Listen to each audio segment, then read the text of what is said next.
shan arrimood oo haddii aad ku dhaqanto aad noqonayso qofka dadka ugu nolosha wanaagsan. shanta arrimood maxay yihiin? shantan arrimood rasuulkeenna ayaa inoo sheegay sallallahu calayhi wasallam, oo wuxuu yidhi shantan yaa iga qaadanaya oo ku camal falaya amase sii baraya cid ku camal fasha. asxaabi leeyahay Abu Hurayra ayaa wuxuu yidhi rasuulka ilaahay oo aniga ayaa kaa qaadanaya kuna camal falaya. markaasaa wuxuu yidhi asxaabigu rasuulka ilaahay gacanta ayuu ii qabtay, wuxuuna ii tiriyey shantii arrimood. midda koowaad wuxuu yidhi waxaad iska ilaalisaa xumaanta, waxaad noqonaysaa dadka midka ugu cibaadada wanaagsan.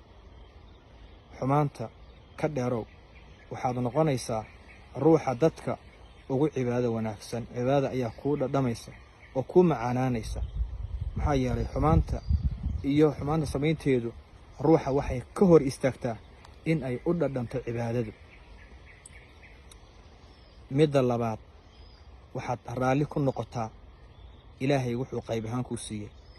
ilaahay wixii uu ku siiyey raalli ku ahow, waxaad noqonaysaa ruuxa dadka ugu taajirsan. intii ilaahay ku siiyey haddaad raalli ku noqoto waxaad noqonaysaa qofka dadka ugu taajirsan, maxaa yeelay meesha taajirka laga noqdo ma aha xoolaha waa qalbiga. midda saddexaad, rasuulkeenna wuxuu yidhi waxaad u ixsaan iyo wanaag samaysaa deriskaaga iyo jaarkaaga u wanaag samee. see ayaad u wanaag samaynaysaa? wanaaggaaguna ha gaaro, xumaantaada iyo dhibkaagana ka reebo. waxaad noqonaysaa mu'min. haddii aad saa samayso waxaad noqonaysaa ruux mu'mina. midda afraad, rasuulkeenna wuxuu yidhi dadka waxaad la jeclaataa waxa aad naftaada la jeceshahay, waxaad noqonaysaa ruux muslima. dadka waxa aad adiga naftaada la jeceshahay oo wanaaga iyagana la jeclow inay helaan, waxaad noqonaysaa ruux muslim ah oo laga badbaaday oo maartay u hoggaansamay ilaahay. midda shanaad ee ugu dambaysa, qosolka ha badinin.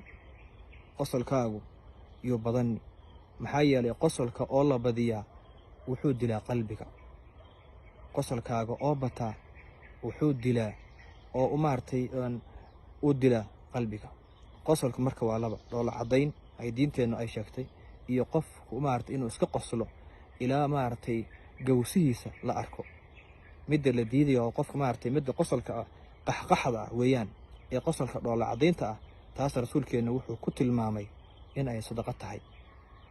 shantan arrimood haddaan samayno waxaan ku noolaanaynaa nolol wanaagsan. fii amaan illah.